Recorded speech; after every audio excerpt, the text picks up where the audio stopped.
Hello, Fightful Faithful. Welcome to another episode of the Sour Graps. It's the NXT No Mercy edition. I'm Alex. This is Kate. Kate, Yes. apparently, and I think Corey Brennan is working to confirm this for us.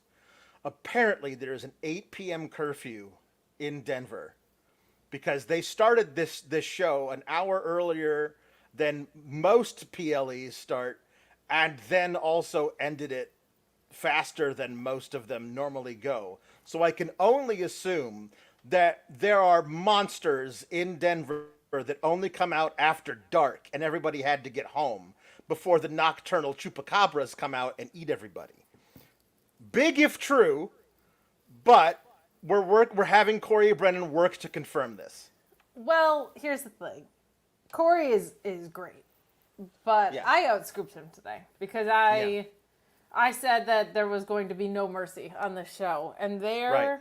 was no mercy. But this is your NXT No Mercy post show, nonetheless. It is September 1st, so get in your super chats and your humper chats. We don't have a moderator, so please be very So nice you to can't us. you can't send in humper chats because I have no access to the document. Oh, so super chats only, which is what we Super do on chats Thursdays. only, which So is we're rocking which is and great. rolling. Cyclo, the answer to your question is yes. However, they will not be answered. So Correct, they will yeah. not be read upon the show. You could send them in all you want. Illegally, I'm not allowed to forbid you from doing so. However, I It is- cannot see them, so we cannot read them. Shout out to everyone, by the way, touching tips in the chat. I'm Everyone not gonna touching tips is good. Yes. Talk about the completely inappropriate thing from yesterday, but I love that there's probably a dozen people here touching tips in the chat. But we are not here to talk about tips, frosted or otherwise. We are here to talk about NXT, which was from a booking standpoint, I had a lot less complaints about this than we have about a lot of other shows, to be honest. Still some different routes and some stuff that was extremely predictable, like our opening match. But what was interesting for me today was a couple of things. The first was seeing people's perception of the product that only watch PLEs versus watch it weekly on my timeline was very funny. They watched two different shows. They have two different realities of watching NXT, which I always kind of knew, but it was wild to see the differentiation between the two. And the other was that on the women's side, there is a large gap that we'll talk about as time goes on, but it feels like the difference between the top and the middle right now is very, very large, and that gap is only going to widen with the incoming talent. So we'll address all that when we get to it, but extremely short show, to your point, and yeah. So, a quick peek behind the curtain for us, for me particularly, is a very, very dear friend of mine, old friend of both me and my wife.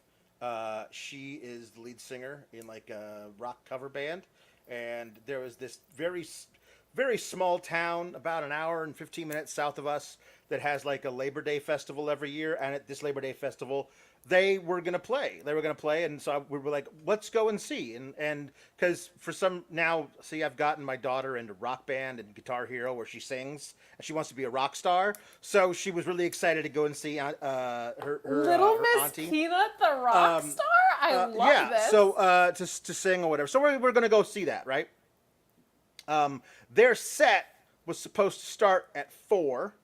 So about an hour and 15 minutes away, we were going to watch the first set and then half of the second set, and then we were going to leave and be back in time right at 7 p.m. Central when almost all PLEs start. And I found out while I was there that no, it's going to start an hour earlier than I thought.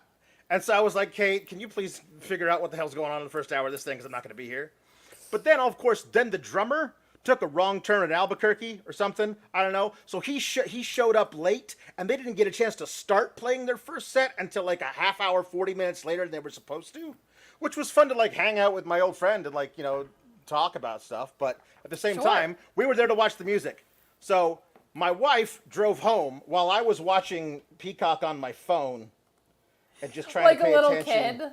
Like a little Like- kid is watching Peacock on my phone. I sat in the back seat. We have those little things on the headrest that you just slide a phone in there, and I had my little pink headphones on, and I wasn't. I was watching in the front seat, but That so would be I awesome if you were watching. It I feel like I personally should have been notified of the earlier start time. Shawn Michaels, should have next told time, just send me a text, a little quick text.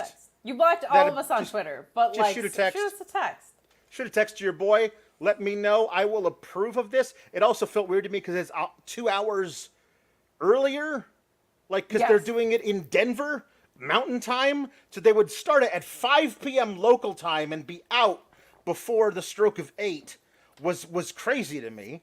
So, all of that being said, I watched Chase U implode on a 4.5-inch screen, sitting in the passenger seat, sucking on an Oreo milkshake, watching the whole thing, just celebrating the downfall of the worst gimmick in the history of wrestling. Chase U finally destroyed from within. No, honestly, they're gonna last forever. But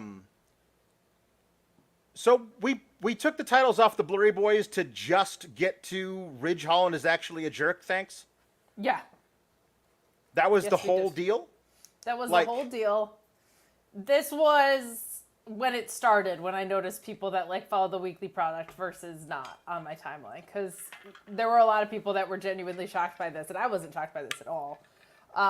No. It was No, you can't, no. They here's the deal. If you only watch the PLEs, you could be shocked by this. If you watch the weekly TV, they have been laying it on thick. really thick. That Ridge is definitely turning. You can't have both Duke Hudson and Milesy Osborne. You cannot have both guys who used to think, I don't know about this whole Ridge fella. And then they're like, you know what? Actually, we both agree now. We talked about it. And we think that Ridge Holland is man of the year. For he's a jolly good fellow in the key of E. Let's go, fellas. And they hated the guy, and now they love the guy way too much. And then Ridge Holland was like, as long as we still have the tag titles, I'll never be mean to anybody in Chase U. And oh my God, what might happen if they were to lose said tag titles? No idea. Yeah. No idea. Yeah. I thought this was quite a rib on you initially, because I thought this match was actually quite good. This was the best that we've seen out of Chase U, out of this combo for sure, Yeah. of guys, both in Mr. Chase's case, paired with anybody, and this was really good from Ridge Holland. I'm a near falls sicko. I love a match with a bunch of near falls in it, so this was for me. I actually thought the chemistry was quite good.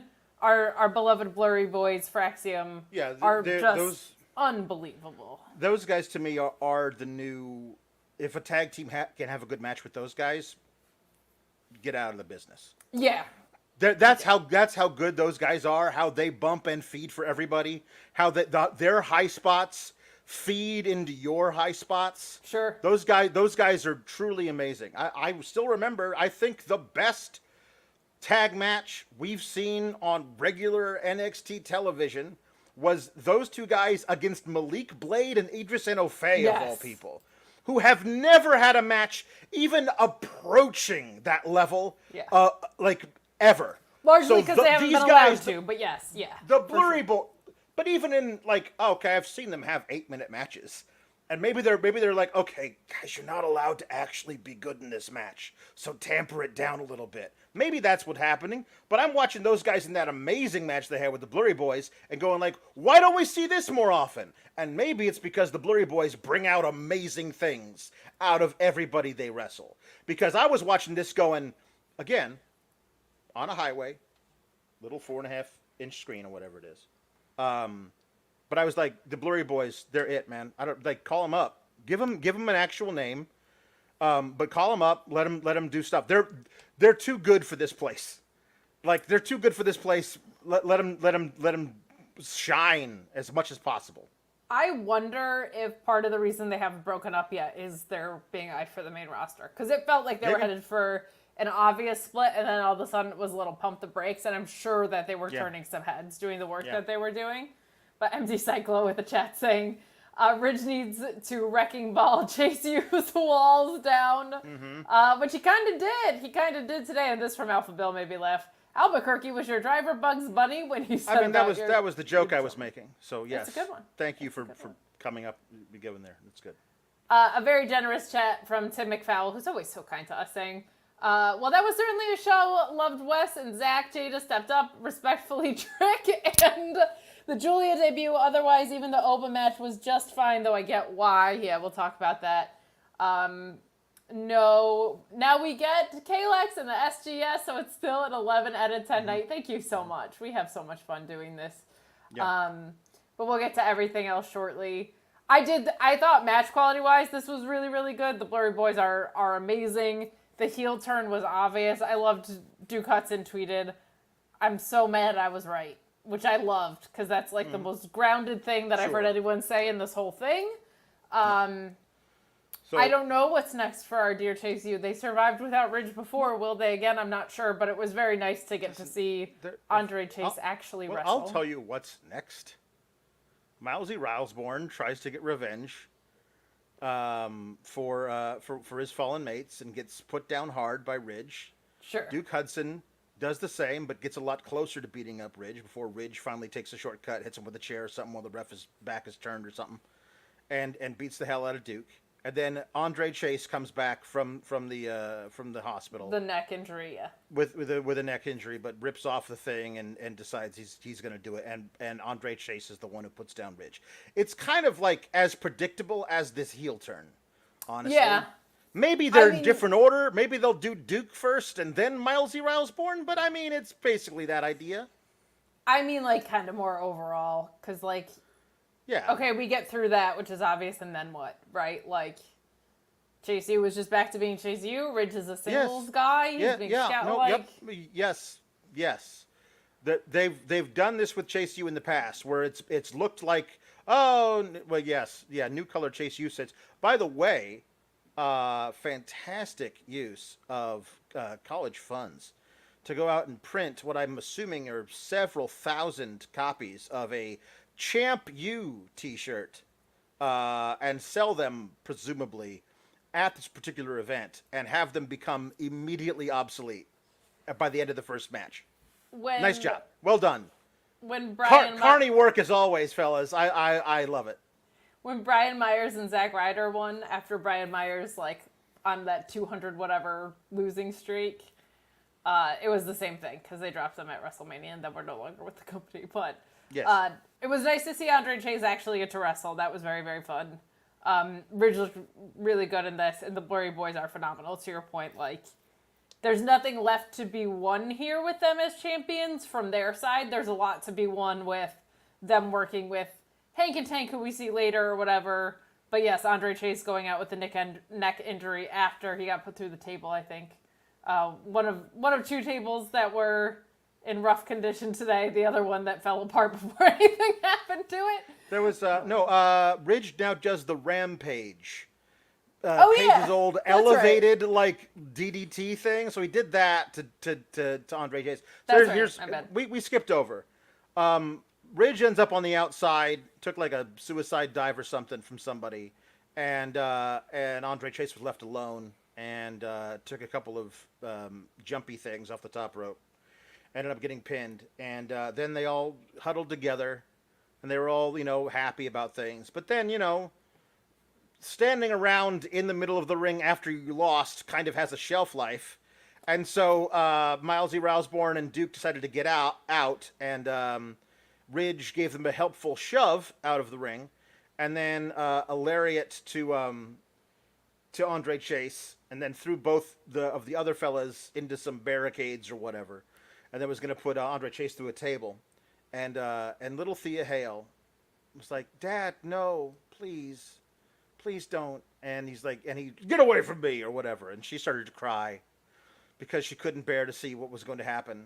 And then he did the rampage to him, and they put him in an ambulance and took him away. And then they, like, Ridge, please tell us why. Why, Ridge, why?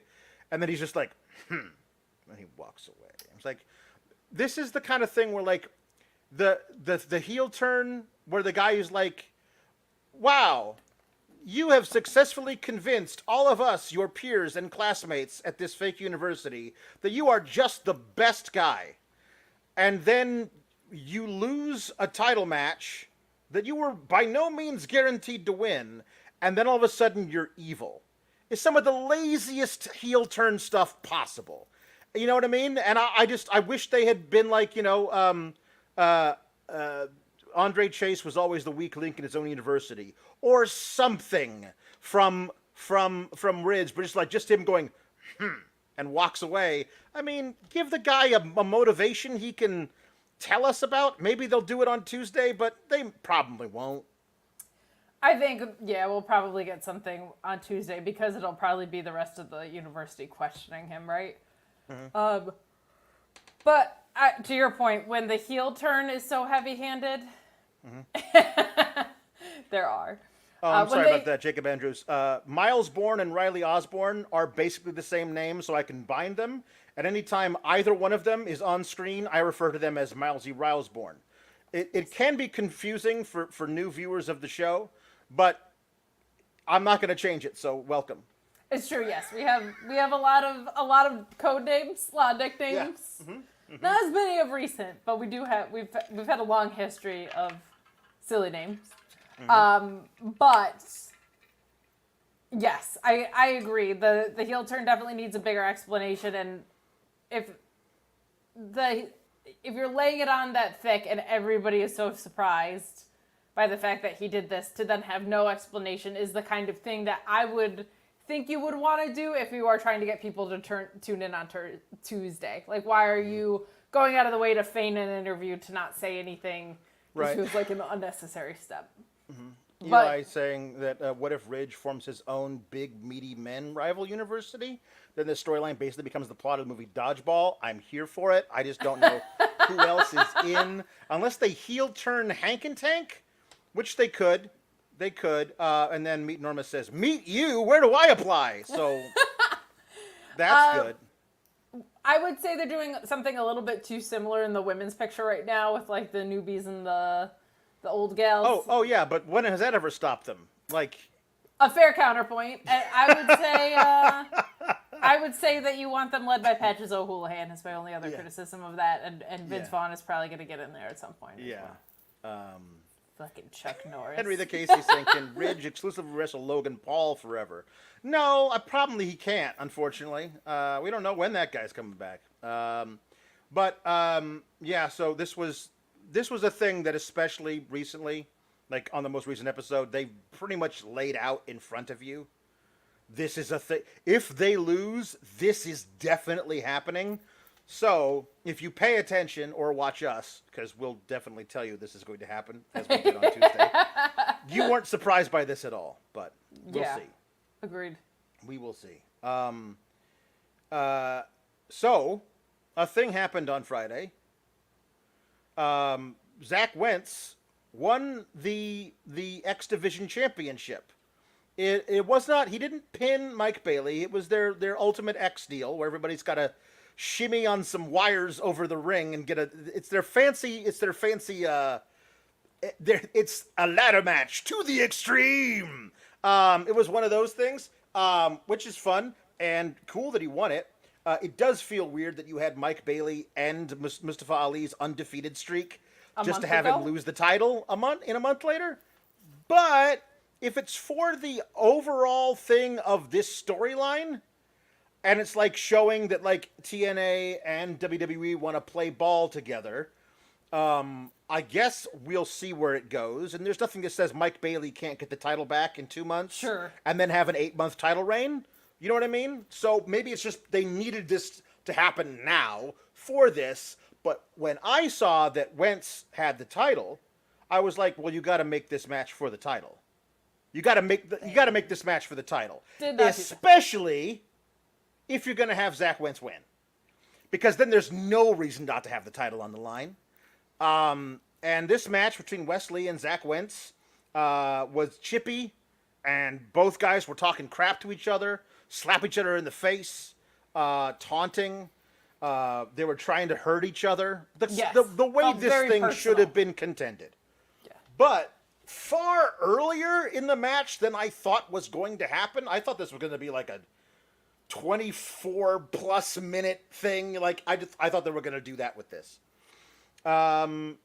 Wes Lee decides he's going to get disqualified and picks up a chair that he's going to smash into Zach Wentz's head up against the ring post. But who's there but Trey Miguel, who takes the chair from him, and they jaw back and forth. And then Wes Lee gets into the ring and pretty much immediately loses to Zach Wentz's thing. I forget what it's called, but it's a really cool finishing move that he does.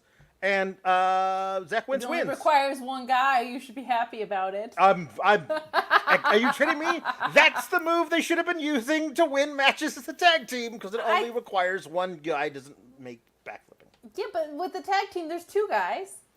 So you get UFO, that's right, the UFO. The UFO. UFO is very cool. Yeah. I thought this match was fantastic. Mm-hmm. There was a lot of storytelling, it read to me, of anything you can do, I can do better, and a lot of having the other one scouted, because they're just so damn familiar with each other, and I love when we get to see that brought to life. Wes Lee turning heel for this, I have separate schools of thought on that kind of converge of, right now the NXT product is so heel heavy that I felt like turning him heel was a bad idea, because they need likable baby faces, and we'll talk about what happened with Trick, but his interpretation of a heel Wes Lee is very, very good. Very, very good. So, absent of the context, I really like what we're seeing out of him, especially for someone, I'm always so impressed when guys of this size and moveset can make being a heel work, because I am naturally rooting for you, and I naturally, I'm rooting for your moveset, because you can do such cool shit. So when you can get it over as a heel, I'm very, very impressed, because that means you're doing things that are vicious enough to offset how much I just am in awe of watching the athleticism of it all. And that, I think, was accomplished extremely well in this match. My only thing with the title is, I've got several only things. I should not say only thing. I have quite a few only things. To your point, Mustafa Ali held this title for a very long time, was undefeated, put on an incredible match with Mike Bailey to wrap up the conclusion of his time in TNA and hit that title reign. To have it cut short, I don't like for the TNA product. I don't even watch it. But just, if that happened to ROH, which I do watch and review, I would find that frustrating creatively. But to your point, the overall bigger picture, we actually saw a TNA title on television for the men, and he came out with it, he left with it. I felt like commentary could have talked about it more. That would have been helpful. But why are you not defending it if you're just going to win anyway? And then on top of that, I was like, I get what they're doing because it makes TNA business sense, but this was an extremely personal feud. It doesn't need the title, so you don't need the title defended, which means you don't need Zach Wentz to have it. Now, that's not a bad idea for TNA anyway. Zach Wentz is an incredible wrestler. So, but it just felt like they did all this engineering to get to a place that they didn't really go to anyway, in my opinion. I thought if you put it on the line, because to me also, watching this, it feels like they were holding stuff back for a rematch. Definitely. In TNA. Definitely. So, I mean, listen, you've already shown that you don't really care about how long people hold this particular belt. So, if Wentz carries it in here and Wes Lee goads him into putting the title on the line, and Wes Lee cheats, but ends up winning the match and becomes the champion, then you do the rematch in TNA and have Wentz win it back from him. You know what I mean? You could do that, or have the title's not on the line, but Wes Lee wins tonight, and he cheats to do it, and Wentz is like, I want a rematch. Fine. It's like, I want a rematch, and it's got to happen on TNA. Great, but that title's on the line. And when I win it, I'm never bringing it back. That stays with me in NXT. And then you can have Wentz win it there when the title's on the line. Sure. It feels to me like this was definitely always going to be, if you watch this match, it feels definitely like okay, this is a shorter version of the match we're going to have later. We're going to have other spots that aren't in this thing. This is the beginning of a longer thing. And if that's the case, you can figure out a way to utilize that title better. Agreed. So Wentz did a phenomenal job with the carry out of it, I will say. Yeah. Like, he did. That's actually trickier than I think people give it credit for. Like, let me showcase this thing, but not be like, hey, look. Right. Like, he did a really good job of like, hell yeah, I'm the champ, and then passing it off. So there was some the good very stuff there. unfortunate spot where Wentz was Oh my supposed gosh, to just yeah. lay on the table, but it collapsed under Much the like weight a of Cora Jade surfboard, it seemed like it was made out of particle board or something. Yeah. Well, it's they have supports in the table that are there when the table's not supposed to collapse, and they take them out when it is supposed to collapse. And apparently, they were just doing too much work. So they decided, no, we're going to take the rest of the night off. And it just collapsed. And then I like Wes Lee walking over, going like, all right, we're going to change the spot. Cool. All right, he just walked over. I don't know what he said to him. Incredible. But it was great because they Yeah. did a swerve stomp out of it, which I thought was a really cool thing. I don't cool know, audible. But I don't Very think cool audible. that was the plan. I think it was probably going to be some kind of like frog splash. Sure. But the swerve stomp thing out of it was a good spot. But that's right where Trey Miguel came in and the whole thing happened at the end. Later in the night, we got Trey Miguel and Zach Wentz being like, "Hey, we want the NXT Tag Team titles, so we would like to have a match with the Blurry Boys, please." And then later, Ava was like, "So what we're gonna do is actually we're gonna have Hank and Tank versus Gallus versus Trey Miguel and Zach Wentz, and the winner of that will have a tag title match versus the Blurry Boys on the premiere of NXT on the CW, which they're really stacking and which they should." Yes. So the question is whether or not Wes Lee costs his former brothers during the number one contenders match or during the CW show, because Wes Lee is definitely costing. Those guys are not becoming the tag champs because directly of Wes Lee. So we'll just wait and see when he decides to do that. But that's a thing that's definitely going to happen. Yeah, and especially with this inevitable rematch coming up for the one-on-one, we'll see what happens. But, Alex. Yeah. If I had to lay odds on such a thing. Yeah. I would. Yes, you should. And I would. What I would do is I would find out the betting lines on that. Well, where would I go to find out betting lines on such a thing? I'm so glad that you asked me that, because boy, do I have the place for you. I want to talk to you guys about our great partner at BetOnline AG. Yes, the place that lets you bet on pro wrestling. We've gotten our pro wrestling betting odds from them for years, well before we even worked with them. And we're going to tell you a little bit more about them. They got the earliest lines, the fastest payout, the industry best bonuses. They've been trusted for 25 plus years because of their safe and secure environment and their quick payouts. But you can bet on pro wrestling. How cool is that? If you think you know more than anybody, go ahead and look at those odds. It's the same ones you've seen on Fightful for years. You might see one that sticks out to you and you go, wait a second, there's no way that person's going to win. Why are they an underdog? Make yourself some money. BetOnline AG. And hey, it doesn't stop there. Whatever sports you want, they got you covered. Popular games like blackjack and roulette, Supernova, Skyward, all that stuff. BetOnline AG. Please bet responsibly and only bet what you can at BetOnline AG. So, about a year ago, I decided that I was going to get a Magic 8 ball. And I was going to ask it very obvious questions to see if it had the same idea about what was going to happen in booking as I did. And so it came the other day. So I have my Magic 8 ball. We're going to call it the Sour Ball. The Sour Ball. And now we're going to ask it the question, will Wes Lee cost Trey Miguel and Zach Wentz a shot at the NXT Tag Team titles? It is decidedly so. Okay, so that's there you that. Go. Mm-hmm. There you Not go, Tim. necessarily as sure, but Tim McFall says maybe Wes beat Zach for the title in the rematch in the CW debut, and then Zach wins it back at Bound for Glory. Definitely possible. Don't hate it. Don't hate it. And then Ryan Lambert says maybe we see Rascals taken out and replaced with MCMG. The MCMG, like, not having debuted yet thing creates all kinds of questions. It does, we don't and know also- where they're going, and where they will show up, and when. The assumption they would go to NXT too, I think, might be preemptive unless they were signed to a talent/coaching role, which at this stage of their career I think is something that would be on the table. Perhaps. But they might just show up at Wrestling Society X for all we know. They might be WrestleLicious's new hot tag team. Wrestleliciouses? Yeah, WrestleLicious's new hot tag team. Good.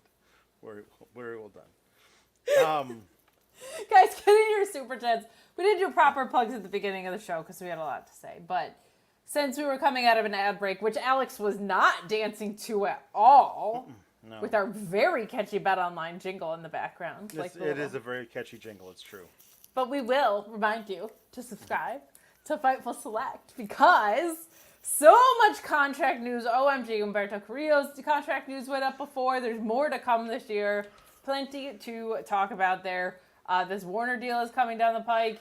All these pay-per-views, there's always huge scoops, threads, and of course, FightfulSelect.com has had the Giulia story nailed from the beginning thanks to Corey Brennan.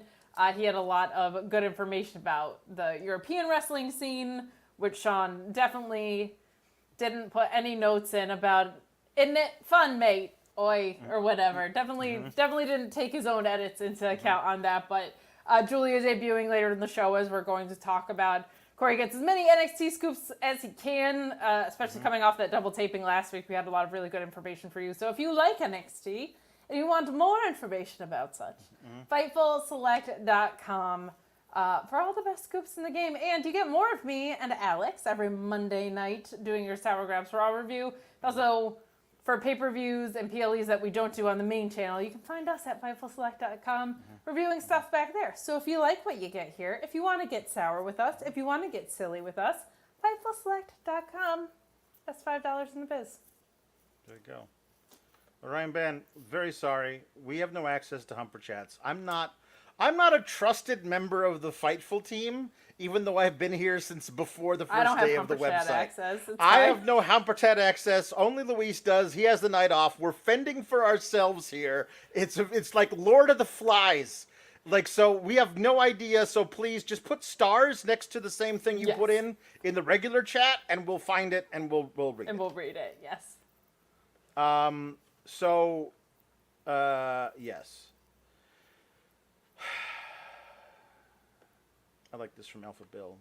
We're MCMG and we're malicious. We're MCMG and we're WrestleLicious. That's about as... That is, as much thought as WrestleLicious actually put into those things. Fantastic. So,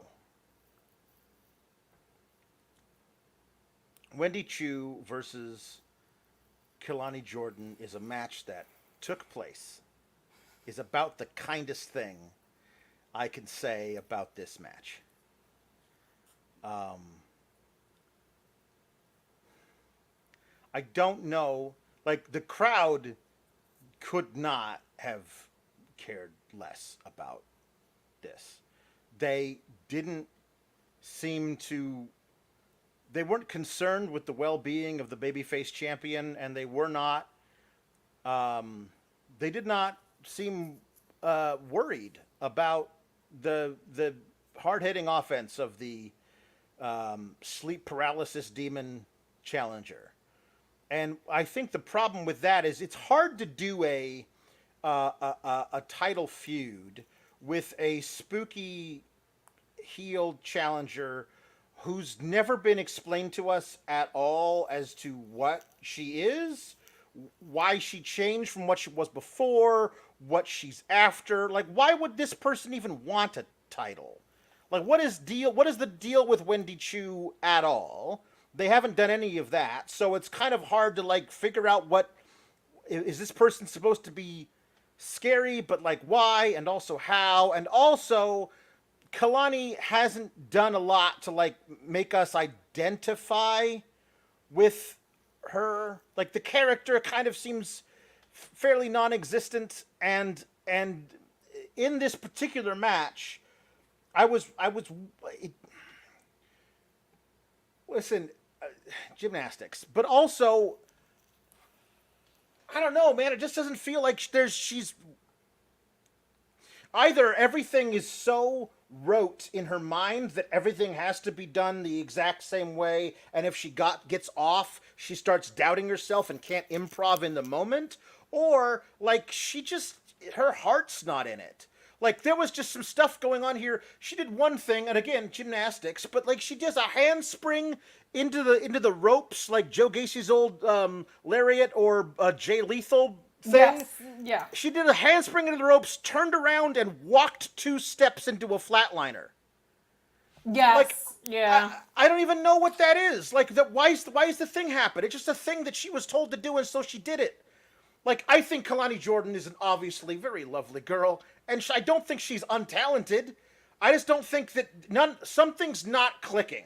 It's not clicking here, and I'm far from the only person who has noticed it. If I was looking up and down my timeline. So, as far as the live crowd, there's a few things. One, I think, to your point, we've never been told why Wendy Choo is the way that she is. And I think Wendy Choo, I think, is brilliant. And we're going to talk about this with Roxanne and Jaida, because that's also, I think Jaida did really well, considering that's by far the longest match we've ever seen. But there's a very big gap between the top and the middle with this women's division. But so much of what Wendy Choo did right are these like facial expressions and like all this really up close stuff. It's why I actually, for the most part, unless I'm sitting like ringside, prefer watching technical wrestling at home, because there's all these details that you, in a live crowd, you're just not going to see Wendy Choo do this with her head. Like, so much of the magic is a little lost on the live crowd here. And then with a baby face champ that we're not invested in, she's obviously incredibly athletic and talented in that way. She's obviously a beautiful young lady, and she has this magnetism about her that are great. But when you are in the ring with a sleep paralysis demon, and you are if that's what she's supposed to be, I don't know how she would describe herself. Honestly, nobody's asked her the question. That's what we're assuming. We know we know this much. Something's off kilter about that girl. Some ain't right. Some ain't right with this Wendy. Some ain't right. Yeah. And Kelani, at no point did it feel like she was nervous about her own well-being. At no point did it feel like she was in danger.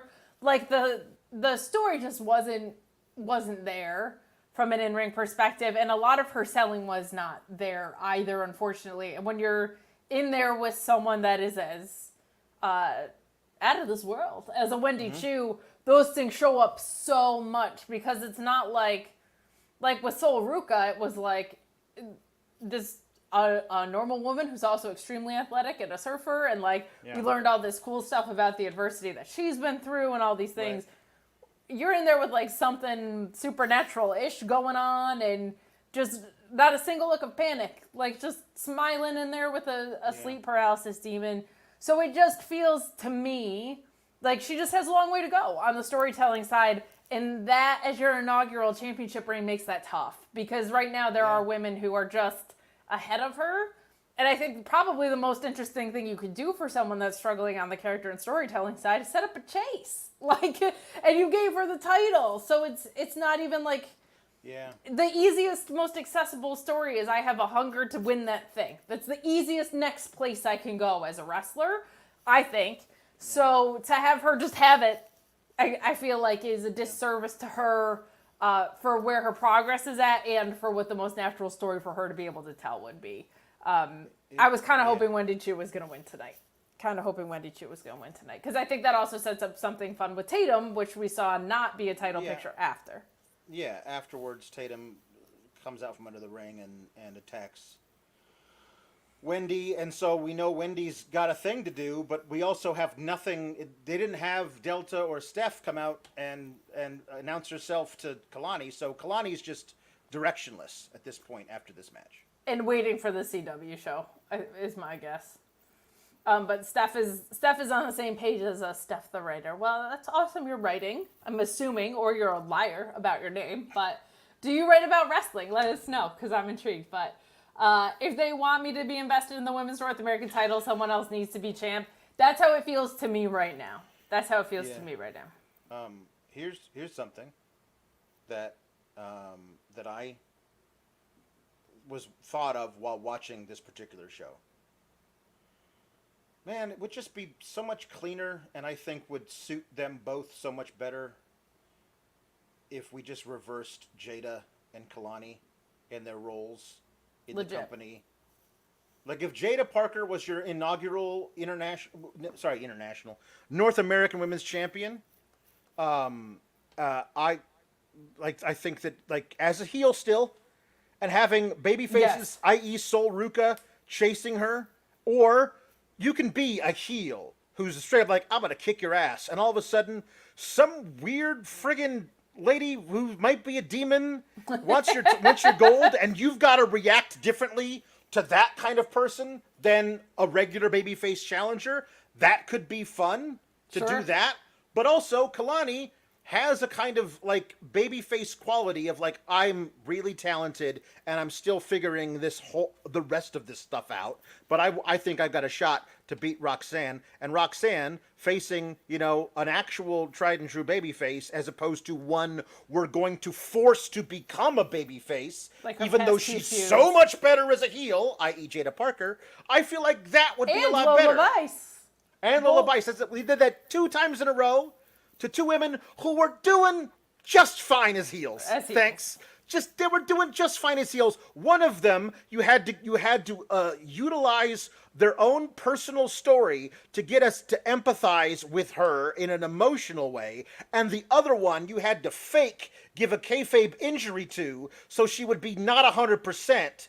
And if she had been, she would have beaten Roxanne. But we're gonna get to that later. Like, I feel like there are just in the service of for a lot of it is it's developmental. Before you go to the main roster, we got to see you play both heel and face, which I guess I have to accept now. You know what I mean? It's just a thing that they're going to do. Logically. But they could do it logically. Yeah. Here's the thing. They could tell the story. Here's what we think you might be best as. We're going to have you do that second, and then take you from that to the main roster, doing what you do best. Because Jaida Parker, as this new like badass baby face, might work, but they're probably gonna like take away too much of her badassery and make her too much of like working from underneath thing. They're probably gonna do more of that than they need to make her a true sympathetic baby face. Where to me is like on the main roster, she's a heel. Like she's at least working heel. Like hitting people really, really hard, unnecessarily hard, slapping people in the mouth. Like that's the kind of thing that she should be. And now with this match, I just hope that the same way that Lola Vice was presented to us as this absolute ass kicker, and then they put her in a feud with Roxanne, and she had this sympathetic, true to life story, wrestled fully babyface in the match with Roxanne, lost, and 2 weeks later she's like everybody's best friend in the locker room when she could not have been ruder to all of them a month prior. Sure. And that is something I do not want for Jaida Parker. She needs to maintain her edge coming out of this match with Roxanne, which we'll talk about later. I'm jumping the gun. But that is a thing that I feel like they are... This is the greatest women's division in all of wrestling thing. Just needs to end. Stop. Until you are utilizing your talent the way they should be utilized, until you are perhaps elevating talents to a position where they are ready for it, and people who are not yet can still be working on it. I'll set the bar this low for you, Alex. Until you've successfully booked a title reign. Because Roxanne is almost too good that she's getting away with it. But, you know, Alex, if you're not slapping unnecessarily hard, if you're trying to work from underneath, but not everything is working with you, BlueChew.com, code Fightful. Blue Chew, main event performance, main event confidence, and a main event deal. Go to BlueChew.com and use the code Fightful, and you will get Blue Chew with their first shipment for free. Shipment? Yeah, I said shipment. No waiting in line at the pharmacy, no awkward doctor's visits. You take their online exam, and then if approved, it's shipped straight to your door. That's right. Same active ingredients as Viagra and Cialis, but in a chewable form and much more affordable. How can you pass up on this? How can you pass up on that confidence? How can you pass up on that performance? How can you pass up on making your sex life better? That's what Blue Chew is here to do. You don't have to have a problem to use Blue Chew. Just get that additional performance. BlueChew.com and the code Fightful. Orion Ben sent in the thing, which he did send in via Humper Chat. Thank you May very not much. have seen No Mercy tonight, but if I get a chance to support Paw and the Bangs, I'll do it. Hopefully the SGS family enjoyed, and as always, hashtag free duck, hashtag free Vic, hashtag women techers rule. Thank you for all those hashtags. Those are Orion all true. Ben. And we I always do appreciate the support. Okay, it was a Sophie's choice. I knew It it was. would be. I knew it would be. I do have a note from Corey. He asked about Tony D, of course. And he said for those that were worried about him, he waved off the ref and refused medical help twice. So he's either a tough son of a bitch or it's not as bad as it seems, or both. So, Well, he's definitely the first one because he just survived a match with Oba Femi. it's true. It's damn true. Let's hope it's also not as bad as it looked. Yeah. So anyway, Tony D got his mania gear. Like, he came out in like a pinstripe white vest and some pinstripe black slacks and like shoulder holster and this awesome fedora. Like, he looked like he was like just Amazing. straight out of like Al Capone's family. Like, it was really good stuff. I loved the way he looked. It was great. And then they cranked up the fog machine for Oba so he could do his, which I love. He's so cool. He's just so cool. Oba Femi is so cool. There was a thing that I got tagged in of his pre-show little promo he cut to Tony D'Angelo. And he's like, Tony D'Angelo is a man who craves power. Like, it's just this one, it's really, really good. It's a minute long. He cuts the whole thing right to the camera. Like, he's way too good at this. He's way too good at this. Aura Femi is so good. Aura Femi. Yeah, there's a lot of aura to Oba Femi. But he's so good at this, and they mentioned it. 21 matches. 21 Insane. televised matches.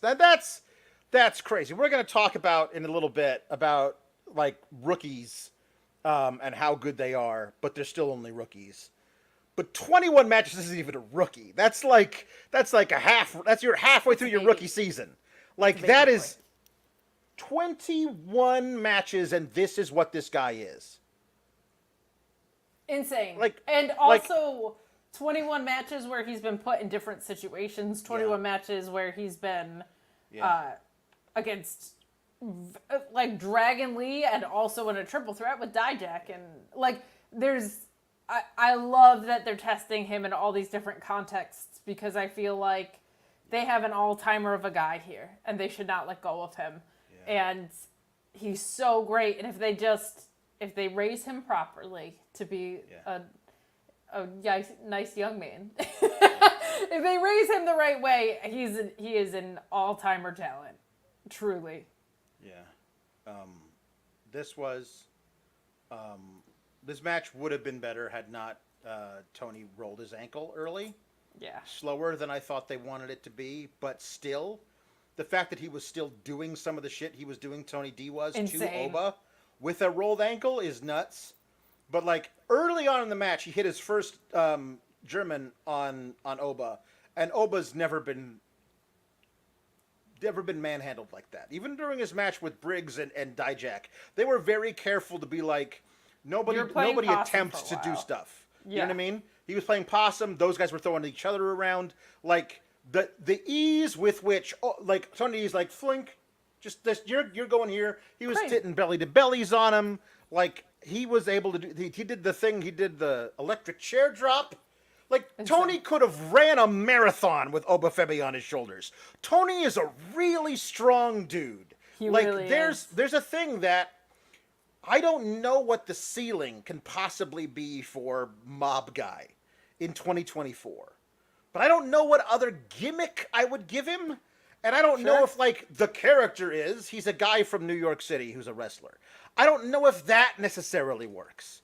But in the ring, whatever you're saying, the character of him falls away and you're just watching a suplex machine who's incredibly strong, who knows exactly where to be, can sell, can command a crowd. Tony D's really, really great at this. And again, this entrance from me was like, this feels like a last time in NXT entrance compared to other ones. Like the full gear was so different. It was like an on the road, like pay-per-view, 7,000 people. So maybe that's it. But like, I don't know even exactly. Ethan Page kind of just got like his theme and some cool lights. Like it was. I don't know what the plans are for him coming out of this, but in ring he's certainly ready to do whatever you want on the main roster. Like hell, give him the speed title. Like I don't know, it'd be fun. But this is about Oba Femi.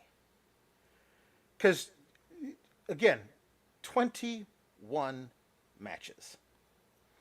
And he is selling and he's just the way I just love that, like, oh crap, you threw me a very long way, but I shall get up now. That like his entire aura is like it's just that. Like, you did this to me and I will get up. It's the thing of like where you watch like an Avengers movie or something and they'll knock each other through a whole building. And then they'll get up and just keep fighting. Like, it's not like you can't throw me a certain distance. It's not like you can't hit me. But once you do, I will get up and I will be pretty much none the worse for wear. There's really, really good stuff and also Tony D got as close to pinning Oba Femi as anybody ever has. Him kicking out of that powerbomb, I was like, it was incredible stuff. The spine buster, I like that they used the spine buster. And then Tony D he did not have what it was necessary to pin him after that. But he kicked out of the forget about it. Nobody's ever kicked out of the forget about it. Like, this was a really great match. But there was a point beyond which I knew I no longer needed to worry about Oba Femi losing. You know what I mean? Like once I could kind of figure out the rhythm of this, I was like, Tony D is going to get some hope spots. He's got kicked out of a powerbomb, and he did. He's going to hit everything he's got on Oba, but it's not going to be enough to put him away. And Oba's going to eventually win this. But I love that Oba required using like multiple, even the sit down variation. Yes. Powerbomb, the sit-out powerbomb, which he doesn't need to do to almost anybody. I love that they protected Tony D in that way. Tony D gave Oba his toughest one-on-one match. I don't think that's arguable. But like both guys, we always talk about this. The best matches are the ones where both guys come out of it looking really good. Yes. And honestly, I think both guys came out of it looking really good. I'm very happy that Oba Femi's reign continues. He's going to break Wes Lee's record for longest one ever. Like, it's crazy. It's been like 9 months. It's wild, isn't it? He's had it since January. January. Yeah. So like he's probably getting a full year with it. Which you know what I mean? Unless they build a certain thing for like Halloween Havoc or something. If you're not calling him up, then just keep the damn belt on him. He's great. Everybody loves watching him. He's a threat to everybody. There's so many cool things you can do with this dude. We have not yet seen them do a thing where like somebody from TNA shows up and says, "You're really good, but I think I can beat you." Like, you could do that with somebody. There is a lot left to mine in the Oba Femi thing. And I kind of also love that with a guy that size, there's no temptation we got to babyface him for a while, see how he does fighting from underneath. Because you really can't do it with this guy. So like they might turn him brutal, like vicious heel, because right now he's just a man who knows he is inevitable. And a man who knows he's inevitable then doesn't need to worry about anything. But he also welcomes the competition. This was really, really excellent. Allie C said that she's had more matches than Oba Femi, so that is my new dream match. I'm pretty sure Allie would powerbomb him, no problem. But what you said is exactly my litmus test for the difference between a good match and a great match is, was it productive for the winner and for the loser? I think that's a really good measuring stick. And this did feel productive because I think there were a lot of people that saw Tony D as the goofball mob guy character that learned something about him today. The ankle injury is unfortunate, but considering, I mean, it's impressive how strong Tony D is anyway. When you throw in that he had that hurt ankle and was still doing a lot of the stuff that he was doing, I was very genuinely like, wow, what a tough dude. I wonder if there is a way. This would have to be like, God, this is gonna sound so like insidery and almost whatever. But like if like Tony D had like a Rob Fee or whatever, who was like the guy that was brought in to work just on Bray's stuff. Like, could you pivot the mob character to something that feels more like when we were getting those serious vignettes between them and Santos Escobar and his family? Like, could you ground the mob stuff in towards the archetype and less the fedora and the whatever? Like, is there a way to do that? Because I love the act. Like, I love Crucifino, and we stand Big Ange, who they renamed Adriana Rizzo, but she'll always be Big Ange to us. Yeah. Looks great tonight. But this match was so different than anything that's on the card and so special. And to your point about Oba, like, I wonder if they picked up on the same thing that I feel like we both picked up on pretty early in this, and we're like, if they just put him on the track that Gunther was on, and just let him ride the track until they give him a reason to do otherwise. Just keep him as a champion. Keep him as this guy who, as you said, as he said, is inevitable. And just, it's so rare in NXT that we get these more is less situations. And so often for me, that's what works. That's what works for a lot of these guys, especially someone like Oba. He's special and he had to do things that we've never seen him do before, which... very impressive to your point earlier, do the sell into the dust off kind of thing. Because he didn't no-sell it. It wasn't like somebody went at him and he no-sold it. He was affected, but it's not going to be enough to put him away. That is a different type of selling. And he also had to work with someone who was injured in a match before. I don't think he's had that. He had a match that was stopped to make sure someone didn't have a concussion. But he's never had to... probably make some changes and maneuver and stuff, and he didn't look rattled at all. He looked great out there. So I loved what we got, and I was really impressed considering the obvious injury in it, how great this still was. Tony D's a strong son of a bitch. They got to keep him looking like this so that we don't think it's a joke. They only have the 2 belts for the men, really, and the tag belts, I guess. But they don't have a roster right now that is brimming with guys that you gotta get a belt on them and see what we're doing with them. You know what I mean? Yes. Kind of guys right now. And the top title feels like it is kind of like open. Like Ethan Page doesn't feel like he's gonna hold that title forever. Like Trick Williams is probably getting that back, but we've seen Trick Williams with titles that he holds them for a month. And that's it.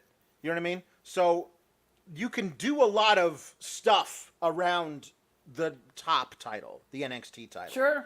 And I could see them doing a 600-day reign with the final boss of Oba Femi. And maybe it's a thing where he finally just decides, I want that. Like, he wants the other title too.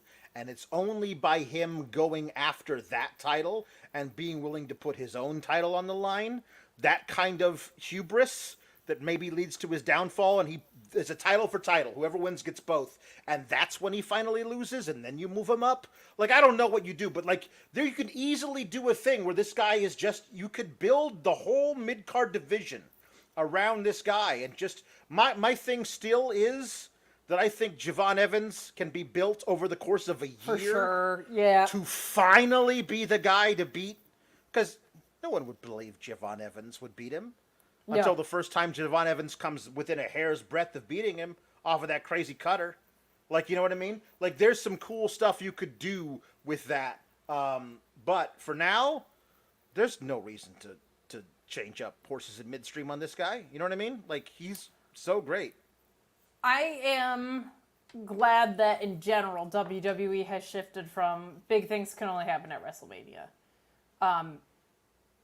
In this case, I look at Oba Femi and I say, if you're not going to use him on this WrestleMania, do what you just said and have him hold it for like 600 days and do it that way. And I think this WrestleMania would feel preemptive, but I think him coming to the main roster on an open challenge and winning and holding it forever, or like you did with Gunther, where he just won. He is special. They cannot mess this up. So I like that idea a lot, and I think it is until proven otherwise. Let him hold it because it's the most stable and clear thing that is on NXT as a whole right now, and it is working really well. Ryan Lambert says Oba Femi Royal Rumble appearance. Like, it'd be kind of great if he was the dude who did the ring clearing. Like, came in at 24, and then he won, and there's then he beat 11. Cody. Well, okay, so that's not going to happen. It should, but it's not going to happen. But like, he comes at like 24, and there's 11 guys in the thing, and he just like he does the toss thing. Yes, to guys, the shot put thing. Just tossing them out of the ring, and then like that's what he really is. Three absolute top main roster guys all do the running clothesline over the top rope, and then he just stands there like, I will get you all next time. You know, like something like that. Because he's not pinned. You can lose a Royal Rumble and be protected. Yeah. But like just that moment of like the main pay-per-view casual seeing Oba Femi for the first time, that would be a really cool thing. That has to be a moment. But will say I would have loved to see a 1996 Sid versus Oba with both no selling each other's power bombs. That would have been special. That's a fun dream match kind of thing. Yeah. Also, somebody mentioned it's just in Denver, and I always forget this. Like in Denver, you have NBA teams that go in there and play the Nuggets, and they're gassed by halftime. Yes. They cannot do it. And these guys are in the best, like absolute incredible cardiovascular shape and everything. They don't have a stitch of fat on them, and they're running around like that all the time, but they can't do it. But their conditioning's Oba is this giant dude, and he's not svelte. Like, he's a giant dude. He was in there, and like, yeah, they were moving kind of slow, but I did not see him gasping for breath. No. Ever. That dude's got crazy cardio for and being able to like keep himself in that position. Whew. Oba in Rumble takes Phil's bracelet and eliminates him. Mm-hmm. Yes. The idea that the bracelet would continue beyond this feud, like Drew just gives it to someone else, and Punk is just chasing the bracelet forever. Now I'm in on it. Like, there are things you can do that make it so ridiculous I'm in.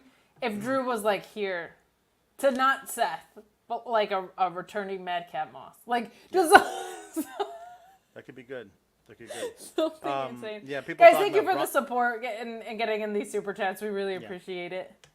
Coming down the home stretch here. People were talking about Bronson Reed, and whenever they're finally done with Bronson Reed murdering everybody on the main roster, doing whatever they're going to do with him, whatever the final thing is with that, once he comes back down to earth and can take a loss, because right now you don't want to do that with Bronson Reed, but if at that point, if Oba Femi has been the champion for 500 days and says, there is no man big enough to intimidate me, and then in comes Bronson Reed, You know what I mean? Like that could be a really fun little placeholder thing. You could do like that as like a stand and deliver type of thing. I feel like Def Rebel should remix his music, and it should just have Wade Barrett going "Tsunami" on the front of it. Yes. Like if Ethan Page is gonna have ego, there should be "Tsunami." Good idea. Roxanne versus Jaida. Jaida cuts a little promo, walking to the ring. They did her vignettes for her and Roxanne heading into this. I love that she says, I'm not a soccer player that's turned into WWE star. I'm a WWE star that used to be a soccer player. I was like, okay. Like, I liked that. I like a little piece of that. Yeah. Good stuff in that vignette. She certainly got all the other stuff that you would need beyond, she came. It does feel like she might have been a type of person who would have found this in the old way of it, like a Bianca Belair, sure, who was a track star, and then they found their way to this some way. I don't know how she met Mark Henry, who said maybe you should go for a tryout. I feel like Jaida Parker might have found her way to this before they were like, "Hey, anybody who's a college athlete, here's a business card. Come do a tryout." Like. Maybe she would have found her way to this otherwise, because she's got an incredible knack for it. Yeah. She's got a lot of, as the kids say, riz, and displays such on her little walk and talk on her way to the ring. But I had forgotten. Yeah, that was cool. The long shot entrance was nice. I had forgotten that she had hurt her ribs in the number one contenders gauntlet thing versus Sol Ruka, who they had been a botched little spot, and Sol Ruka came down with all her weight across her midsection. And I guess that was the thing that they were using to sell that she had kinesio tape on her ribs for this match. Now, I don't think that's a legitimate injury, because if it's a legitimate rib injury, they usually don't have you wrestle. No, you should not be wrestling with a legitimate rib injury. This is all kayfabed. So there are two things that this does. It allows Jaida Parker to play from underneath, which is not a thing you should be doing with Jaida Parker, because she's Jaida Parker. And it weakens her significantly. All the stuff that Roxanne's able to do to her, she's able to do to her because Jaida Parker has hurt ribs. Like Jaida Parker doing some of her offense ends up further damaging her ribs. Roxanne recognizes this as a smart heel and then works the ribs the entire match. And then, because they mentioned this, she's less than a year from her first match, Jaida Parker. So she's still in her rookie season. And as a rookie, she does not know, maybe I shouldn't throw myself ribs first at a wall. Maybe that's a bad idea, which then leads to her getting a Pop Rocks on a fallen barricade, them barely both beating the count out, rolling into the ring, standing up, and getting another Pop Rocks to be finished. So, Roxanne, from watching this match, you can tell that the stuff that Jaida was doing to her before she started having to sell the injury was throwing bombs at her, hitting her hard. Roxanne had no answer for Jada's speed and power. So you could surmise from watching this that Jaida Parker at 100% probably would have beaten Roxanne Perez. That is the way they laid the match out. So Roxanne Perez does not beat, survives an injured rookie. And to me, that looks as weak as she has in a while as the champion. It makes Jaida Parker look good too, but also serves to me to make Roxanne look a little less than. Right as Giulia comes in. And to me, Giulia comes in at the end after Roxanne wins. Giulia comes in. There's a lot of, again, aura to her. She comes in. She's standing there across from Roxanne. Roxanne holds the belt up. But she's also clutching it very close, like, you're not going to take this from me. She is posturing when she holds the belt up face to face with Giulia, because you got to get that shot, that snapshot. But face to face. Oh, the character that she is playing is very scared this woman's going to take the belt from her, and you should be scared. Yes. Because you barely beat Jaida Parker, who's an injured rookie. But to me, Giulia coming in, just as Roxanne is at her most confident, is a much better story than when she is at her weakest. But they want this Roxanne to be a chicken shit. And she will be running from Giulia until Giulia gets her title match. Now, that probably is going to be, let's be honest, in like 2 weeks. Yeah, very soon. But I mean, it doesn't. I wanted Roxanne to be like, I am the best there is, and I don't care where you came from. I don't care who you've beaten in Japan. You can't beat me because I'm the best. But Roxanne might say that, but she won't be saying it with her chest because she just barely beat an injured rookie. And to me, if she had beaten Jaida Parker, if Jaida Parker is at her full strength, throwing everything she's got at Roxanne's the first woman to kick out of the butt to the head, whatever they're calling that move. Like, that, to me, elevates Roxanne and lets her say with her chest to Giulia, you can't beat me. And then Giulia does. And that, to me, elevates Giulia because she just beat Roxanne at the top of her game. And to me, you elevate everybody so the person who winds up on top is even higher than they would have been if you had been slowly peeling layers away from everybody, taking their knees out. And that's just personally how I feel. So we have a lot of chats about this, so let's get to those and then I'll kind of Yes. get my thoughts. But Kim Gray saying, excited for Giulia, she's so stunning. She because is. her background, which I don't remember, I think she's like Italian, English, and maybe also like a little bit Japanese, or she just wrestled in Japan. I can't remember. She's a very distinct look. Like there's nobody else in wrestling that looks like her, and she's striking. I think the same. I think she's strikingly beautiful, and also just like one of the most beautifully unique people that I've ever seen. But America's gonna love her. She's gonna do some really, really great stuff. Nicholas saying everything was fun, but I think that Roxanne versus Jaida should have main evented with That's Roxanne true. and Giulia stare down be the final We'll shot. talk about Bazillion percent. Yeah. Jay Miller saying Giulia's debut still hit, great presentation, but no walking weapon involvement in the main. Finish was a bit flat, and so the women should have gotten that spot. And a lot of people were saying that, and I'm one of those people that was also saying that. And Sophie, who I don't know if she's a regular Tuesday or so. Thanks for hopping in on this. Said not having Roxy main event when she's consistently been the best wrestler on the roster should be a crime at this point, even without the Giulia debut. Now that's a fair argument, except I would say if you're not having the Giulia debut, like the Joe Hendry thing, whether you like it or not, should tip the scales in that direction.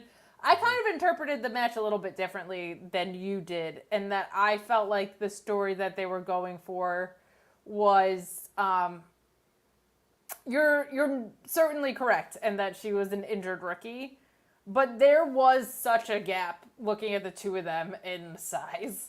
And I felt like they wanted Roxanne to look like the smart heel because she figured out a way around that. And I kind of bought into that. I bought into the idea that like she wasn't a match for Jada's speed and strength, but she was clever enough that she was able to work around those things and get the win. But she was only able to work around them because Jaida was injured. She's certainly more clever and has way more experience than Jaida, but Jaida was far too fast, far too strong for her until she was injured. That's my problem. But she entered the match injured. Yeah, she injured the yes. Yeah, but no, I'm saying she was injured going into the match. She didn't have to be because she's not really injured. But you Sure. built the whole match around Roxanne taking advantage of a kayfabe injury as opposed to causing the injury during the match in a kayfabe way and then taking advantage of it. It feels more sneaky than good wrestler.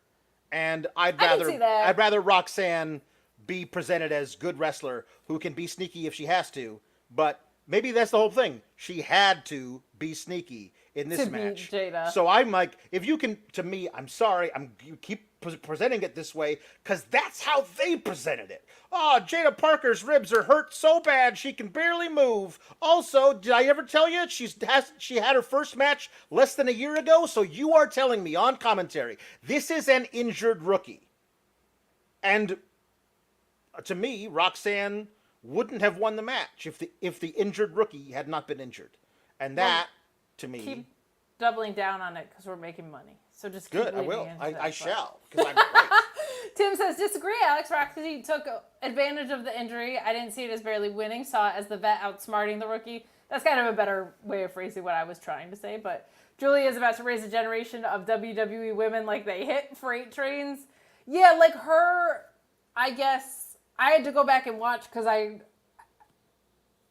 saw certain spots where the ribs were injured, but I felt like Jada's performance, the injury got worse as it went on, and I was like, what major spot did I miss? And she threw Jaida into the steel steps. Like, I think there was stuff that said, okay, well, I'm not going to beat you that way, so I'm going to beat the hell out of your ribs.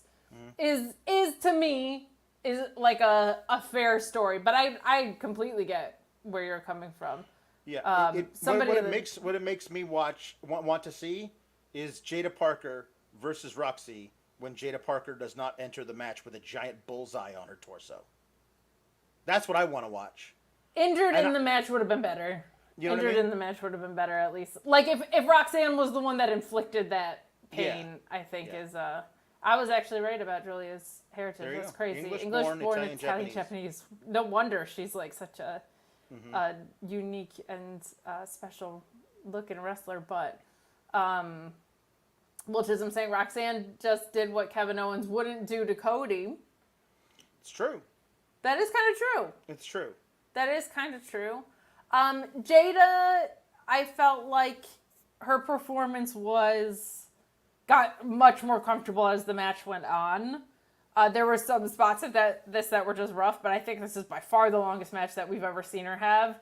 And I didn't even think about the fact that you mentioned everybody was sucking wind up there because it was in Colorado. Like, I can't even imagine. And then just the pressure of you're having this title match and you got thrown into this really big spot. So there was some stuff that just felt like a little bit clunkier, or some of the selling was a little bit off, but she definitely, I felt like, warmed up as the match went on. Right. And this is the first time we've gotten to watch her, or she has had to fully sell an injury to an entire match. She had a friggin' street fight with Mi Chin, who just had a crazy street fight with the Women's World Champion on SmackDown. Mi Chin is the street fight gal in all of WWE. And they had an incredibly ruthless, tough match. But during that match, she was hit with all kinds of stuff and was injured for a moment, but then did not be like, oh, my ribs for 10 straight minutes. Yeah, and so I would have much rather watched or... that Jaida versus Roxanne than this Jaida. I feel like I was cheated out of watching the real Jaida Parker have a match with Roxanne. Well and said. to me, if you have available to you the real Jaida Parker, then just use the real Jaida Parker, not the one who's got to fake, ow, my ribs for 10 minutes. That's all. And if you needed that story, it's more impactful if Roxanne was the one to do it. Like, yeah, if Roxanne had, as a heel, said, I'm not strong enough and I'm not fast enough for her, but if I can trick her into injuring herself? Yes, yeah. You know what I mean? I can do something with that. I got that. Ryan Cini said, I thought the injury spots were to show that she was more than a college athlete. She was game and tough. I'll say this. I think it worked for showcasing Jaida, but I understand your criticism for what it did to Roxanne when you're about to have Giulia come out. I guess I'm kind of tired of the whole angle of college athletes. You're not a college athlete anymore. You're a wrestler now. It shouldn't be about, like, well, she used to be a college athlete, so let's see if she's really tough enough. No, screw that. She's been here for a year. This is what she wants to do. Let's not treat her with kid gloves, or at least build the match around showing us, the audience, that she doesn't need to be treated like. No, I don't. I am fully bought in to Jaida Parker at this point. There are some women, Carly Bright, who I'm not fully bought into as no longer the college athlete type. Sure. You know what I mean? Like, Jada Parker, at this point, like, I don't know, 5 months ago, I was like, she's no longer one of the NIL signings. She's a wrestler now. For example, let's really debut her as a wrestler. You know? We didn't even know that it was soccer until last week, which is indicative. Because, like, Izzy Dame, I know, played volleyball, right? Like, things like that, where that's what they're leading with, where Jaida has a ton of charisma. I also am curious, like, is Out the Mud just out the door? Like, she doesn't seem to be with them, but she kind of is. Like, here's the other thing. It's so weird that Hank and Tank now. Here's the friggin' thing. I'll bet they're going to do. Hank and Tank are in this triple threat #1 contenders match for the tag titles. Yes, they had a but vignette they earlier. they just had a face-to-face on the most recent episode of NXT where they were shit talking back and forth with OTM. And OTM says, we're going to come and face you guys. We're going to come and fight you guys. But they just skipped that step and went straight to Hank and Tank are in the triple threat #1 contenders match, which to me says OTM is costing them the match. Let's figure out a way for everybody's rivals can cost them the match, because that's what we want to see. Mostly playbook, interferences. We would like mostly interferences. It's that playbook that they run the same 6 plays, unfortunately. Yes. But I'm happy for Jaida Parker being in this spot, and I will say from what we saw Roxanne doing, I'm continually blown away by the fact that she's this good and that she's 22 years old. Like it just Yep. And, like, I wanted her as a face, and I still kind of do, but, like, she knows how to be a heel in the ring. Like, she really has figured out every little detail that you need to have to make a great wrestler. I'm continually blown away by her abilities and especially her ring psychology at 22 years old. It's ridiculous. Yeah. Ridiculous. And Giulia's here. Very exciting. It's incredibly exciting. Listen, Giulia's not losing her debut match if the debut match is for Roxanne versus for the women's title. Sure. Then she's going to win that. But to me, I would much rather you present Roxanne going into that match as a woman at the top of her game who cannot be beaten. I don't care who you throw at me. And so at least, even though my actual logical brain knows that Giulia's not losing that match. Sure. You can tell the story effectively that Roxanne is pretty much unbeatable at this point. She looks as strong as she ever has. And so maybe Giulia can't beat her. Even though I know when I step back and look at it that Giulia is going to win. At least tell the story effectively of 2 women. Giulia, the brand new recruit coming from Japan that everyone is so excited about. But Roxanne Perez is one of the greatest women's wrestlers at her age we've ever seen. This is going to be a clash of the Titans. And I feel like you can actually do that in a way that makes sense. Alex fishing for more money. He authentically feels this way, but make no mistake about it. We are always fishing for more money. Okay, I mean, yeah. We are always. In fact, we are fishing for more money from our sponsors. Yes. So we're going to tell you all about NordVPN in just a second here. If I can scroll. Do we not have an updated Nord one? We might be throwing it back to Sean's old house right now. We could be. You guys want to go in the Wayback Machine? Yeah, let's do it. Oh, it's not the old house, but it's definitely an old Buying house. pay-per-views on NordVPN.com/Fightful is going to enhance your pay-per-view buying process. Now, one subscription to NordVPN has so many different benefits, but if you're a big pay-per-view buyer like myself, UFC, boxing, pro wrestling, all that good stuff, any combination of the 3, if they're doing a fight circus or something like that, this subscription will pay for itself after 1 or 2 pay-per-view buys. Change your virtual location, pay for it at the prices that other people are paying for it in the UK, in Australia, etc., etc. And You can get different interfaces. Maybe you don't like Peacock and you want to check out the WWE Network the way that it used to be, the way that it was designed to be, the easy navigation, so on and so forth. Maybe you want to watch AEW without commercials. Maybe there's some other overseas services that you can't subscribe to and you want access to them. NordVPN.com/Fightful gives you that with a great deal and a 30-day money-back guarantee. Even better, 24/7 tech support, so if you have trouble navigating any of it, they can help you out. Fastest VPN on the planet, NordVPN.com/Fightful.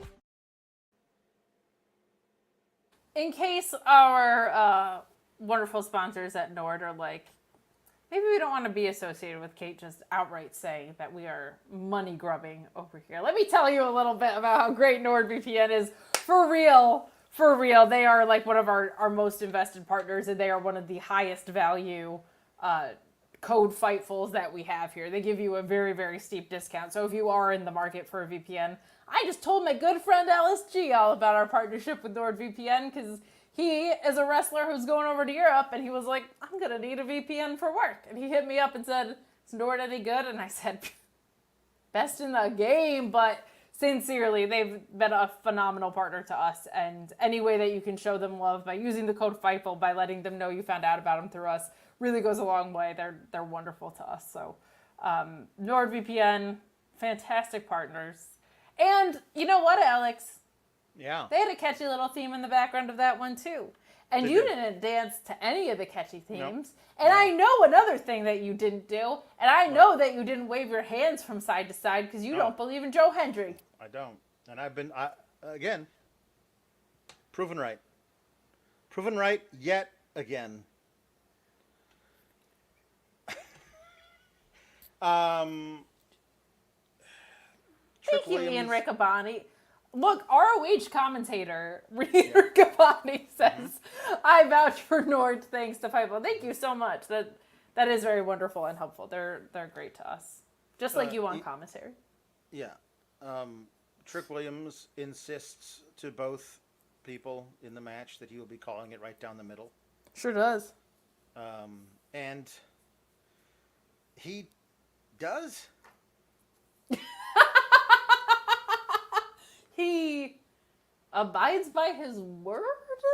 Like, in the weirdest thing, like, somehow when special guest referees just referee a match correctly, it's weirder than if they didn't. Yes.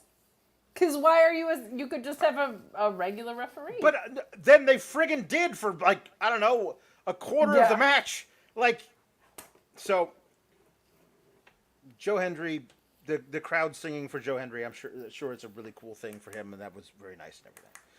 And I honestly saw Alex more. Just skips over the nice parts. No, and I saw more from him in ring wise as a wrestler in this match than I had seen in other ones. But like, I feel like I have to know a back catalog of this guy's stuff for me to like look at him and be like, well, now I'm really into this guy, because there's just not he is a, like, people call him like a big man. He's not. He's an above average sized fella. Sure. Like he's not like he doesn't feel he's the same size as Ethan Page, who I wouldn't call a big man. So like they're certainly 6'3" or whatever, 240 pounds. And he wrestles with some big moves or whatever, but I'm watching a guy who's like, he's a slightly above average size professional wrestler in this country. And so I'm not like taken in by like his speed or his crazy power or anything. So a lot of those guys have got to like wow me with other stuff. There were a couple of moves I saw tonight that I was like, that's impressive for a dude his size or whatever. But I'm watching this going like, I need to like have a whole knowledge of all the stuff where he's come from for me to get into how important it is for this match and all this kind of stuff. And I'm watching Ethan Page, and I'm watching him have this match, and it's a fine match. There's nothing wrong with the match, but I wasn't pulled into it. And a lot of why that was is because I was waiting for any of the 6 or 7 like pathways for shenanigans to get into the match in some way. Trick Williams says he'll call the match down the middle, and somehow he did, but he says he would. Special guest referees never really call the match down the middle. They may start out doing that, but then one of the guys... They pick up a bracelet. When they pick up a bracelet, and all of a sudden one of the guys goes crazy, and we have to have a so, but one of the guys in the match will provoke them, and then they'll have to do a finisher to that guy or whatever. It's those things always happen. Yes. So I'm waiting for that to happen. Also, we know for a fact that he has a vested interest in the challenger beating the champion, because the challenger told him, if I win this match, you get the first title shot. And the champion told him, you're never getting another shot at this belt. So of course he wants the challenger to become the champion, so he'll get another title shot. So all that comes together. Plus there's another dude, completely separate from all of this, who is feuding with the special guest referee in a different program, who has said, you're not even going to make it to Tuesday when we have our scheduled match. So you anticipate that dude's coming and going to get involved during the match happening, plus the challenger is from a different show for a different company. And on that different show, for that different company, he has all kinds of enemies who could easily show up here and get involved. So I'm watching the whole time, just waiting for shenanigans to get involved. One of those enemies, who is Ethan Page's former tag team partner, by the way. Which even more makes it kind of a thing. So I'm watching it, thinking we're going to get shenanigans at any minute. And the most shenanigans that we get is Trick Williams calling it down the middle. That, in fact, because he gets a choke slam and he lands near the ropes, and he doesn't even put his foot on the ropes. His foot is under the ropes. And we have recently seen referees who are not at all a part in shenanigans, just disregarding people's feet under ropes. So easily he could have called the match for Joe Hendry. Sure. But he didn't. And Joe Hendry is like, hey, what's up with that? And then Ethan Page gets up. He basically says, that's basically what he says. What up with that? What up with that? And then he shoves Joe Hendry into Trick Williams, and they conk noggins. They do. It's a noggin. A classic noggin conk. And then Trick Williams rolls out of the ring, and immediately Ethan Page takes advantage of said noggin conking, and he gets him up for a choke slam. How dastardly. Joe Hendry's move. And he puts him down, and before he even lays down on top of Joe Hendry for the pin, another referee has sprinted to the ring. Now, I thought, I'm sorry, hold on. Ava, you told me that the reason we had to have Trick Williams as a special guest referee is because no other referee would even come near Ethan Page. You know what I mean? Like, and if there's a guy on standby duty that close that he can get there that fast, then I feel like the whole reason for the special guest referee has now gone up in smoke. Poof. Poof, I say to you, Ava, and your reasons for a special guest referee. I also feel like you should get fired if you're unwilling to officiate a championship match if you're a referee. That's just me. That feels bad. As our wonderful Cresta, who's on this channel, says, if you shenan once, you can shenan again. And we didn't shenan once in this, really, and we certainly didn't shenan again. The low blow was the biggest shenan we got in this whole thing. That was the other thing, is there was that ref ended up getting slapped in the face. So he does another move to him. He throws him, does the thing. He tosses, he hits does he hit the razor's edge on him? He does some big move to Joe Hendry. And the referee's going to call the match 1, 2, 3 for Ethan Page. But Trick slides back into the ring and stops the second ref, who is the legal ref at this point, from calling the 1, 2, 3. And then he's like, no, don't you see this unbuttoned shirt where my abs should be? Don't you see the unbuttoned shirt here? It says that I am the referee and you are not. I take precedent. My unbuttoned referee shirt takes precedent over your referee polo. You must not be here. And then Ethan Page decides he's going to smack Trick Williams and ends up smacking the referee instead. And when Trick Williams is checking on that referee, he low blows Joe Hendry, then he hits the Razor's Edge, and then he pins him. And Trick Williams stopped Ethan Page from pinning Joe Hendry so that 20 seconds later, Ethan Page could pin Joe Hendry. Yes. He didn't even really shenan the first time. I'm going to say diving into the ring to prevent the backup ref from making the same call that you yourself will end up making 20 seconds later. That is a shenan. But I'm not sure if he shenaned again, but it's a, yeah. Yeah. Yeah. Man. Oh, the DDT on the belt. Thank you. The DDT on the belt. That's what it was, yes. Yes. There was some really good in-ring in this. Like, it made me be like, see, Ethan Page shouldn't be the Miz, though, because look, he's real good. And I thought Joe Hendry, to your point, this was the most we got to see out of him ring-wise. This was a much better match. Same with our opener. It was just like had time to develop. It was really, really good. I don't know what's worse, because this was way cleaner, which is what I thought I wanted, but when you set up so many shenanigans, and they barely shenan, that's almost worse, because I felt like I was watching this sitting and waiting for all of those spots to come, and then they never did, so I wasn't really focused on the match, because I kept waiting for that thing to happen.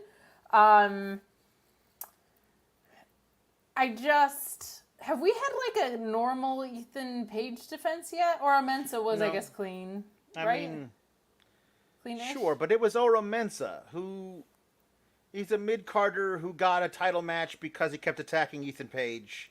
And Ethan Page was actively scared of it, and also, here's the other thing, there were supposed to be a bunch of shenanigans in that match because they booked it as though that guy keeps trying to pin Ethan Page and everyone keeps counting a fake pin as a real pin. But then they had the match and he never went for a single roll-up to try and catch him off guard and get the pin. Yeah, so like the story they built wasn't congruent to the story of the match. Listen, that's right. this title belt has not been booked well since Ilya Dragunov lost it back in April. We need to do an exorcism for Halloween Havoc on the bus. We should. We're gonna have to do that. We're gonna have to do an exorcism. But my thing is, I said it before with Oba Femi. I feel like to a lesser extent and in a different way, it's true with Ethan Page that less is more. Like, he won it via Oops-a-Daisy. He defended it once via Oops-a-Daisy. Right. He had a clean match with Aura that didn't really fit the story that had gotten built. And then we have, like, special guest referee and a low blow and weird stuff going on with the backup referee. And Pete Dunne is clearly waiting for Trick Williams. So, like, I just would love for an Ethan Page story that just feels like story with this guy, built out, clean title defense. Like, I for me, as a big Ethan Page fan, that is like wheelhouse for Ethan Page, is where, because he's so good at storytelling in ring, like his facial expressions and the way that matches get put together with him. Like, if they can just let the focus be on him and the story and not all these other moving parts, the TNA crossover, the special guest referee, the relationship with Trick, like it just gets so, this happens a lot in my opinion on NXT, gets very crowded. Like it just gets too crowded. Convoluted is the word that I use. Yes, it is. It's just, there's just so much stuff surrounding it, which is why I'm like, that's cool. You guys can do all your weird stuff for the top title, because it's not really the top title, because the top champion is Oba Femi, who will rule for 3,000 days. It's the Demi Lovato meme, the get a job, stay away from her. Yes, yeah, there you go. This is the thing. Shot Kid saying Ethan gave Joe a DDT onto the NXT title belt in front of the second referee, which is not illegal. I don't know why it's not. It should be. If you hit a dude in the forehead while he's standing up with the title belt, that's a disqualification. If you put the title belt down and purposely DDT his forehead, onto the title belt as it's laying there, that's considered part of the ring, and therefore not a disqualification. Not your day, Apron, because the hardest part of the ring just became a title belt. That's right. There you go. Yeah. So Manny Plus, who we haven't seen around here in a while. We were so free of the tormenting. we were. Says the show is so bad I'd rather watch a red-faced Pat McAfee talk with Aaron Rodgers about Alaska. Get off the internet, bombs. Well, no, because unfortunately we don't get paid to not talk about wrestling. If we just got paid to DM each other stuff, that would be awesome. That would be really funny. That's not like a very profitable business model I'm told. Yeah, and this definitely, I watched this and I was waiting for the big spot. I was waiting for Josh Alexander to come out, but we just get Pete Dunne attacking Trick Williams and kind of But that's having this after the match. Yeah, that's after everything. If you're gonna do a thing where Trick Williams is out of the ring, wouldn't it be like? That's the other thing. They had to do a thing. I'm sorry that I feel like this is a lot cleaner, in a way, but just have Pete Dunne pull Trick Williams out of the ring as Trick Williams is counting a pinfall for Joe Hendry. Yeah. And he gets the bitter end to Trick on the outside and just stands there. And then you have to send a ref down. And then you have to send a ref down because Trick Williams is knocked out cold. And then Ethan Page does his shenanigans. Maybe the ref comes in there and, Pete Dunne, what are you doing here? Get out of here. With his back turned, low blow, ego's edge, pin him. And the referee, who's not the special guest referee, calls the thing in favor of Ethan Page because he didn't see the low blow. He wasn't a part of anything. Sure. And then you have a reason for like Joe Hendry to be pissed at Pete Dunne, and Ethan Page to be like, "Hey, Pete Dunne, you and I are cool, right?" Like there's a lot more things you could do there than this. But yes, you're right, Tom the man says, Alex, that would make sense. You know, they don't book for sense. It's true.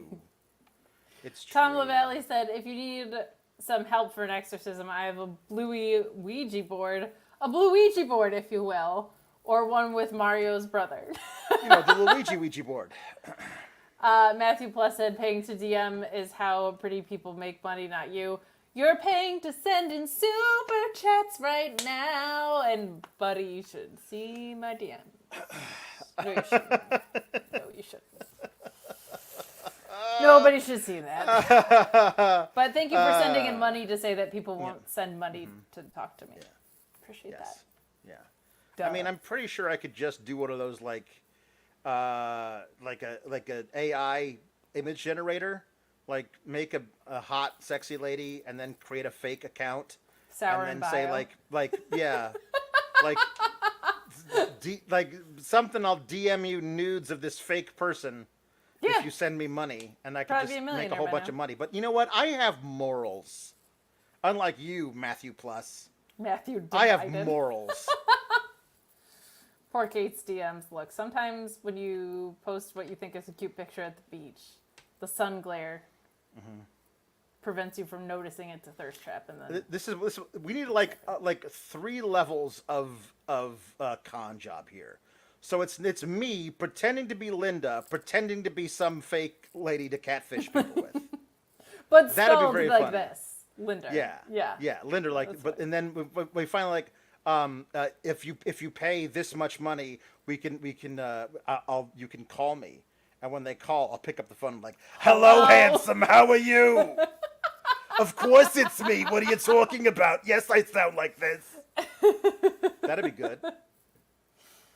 We have fun. Yeah.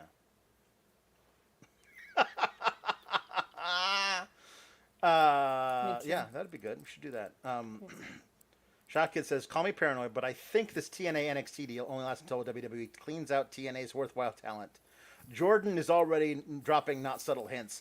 Like, Joe Hendry did a backstage thing with Shawn Michaels, and he says, like, anytime, any place, any show.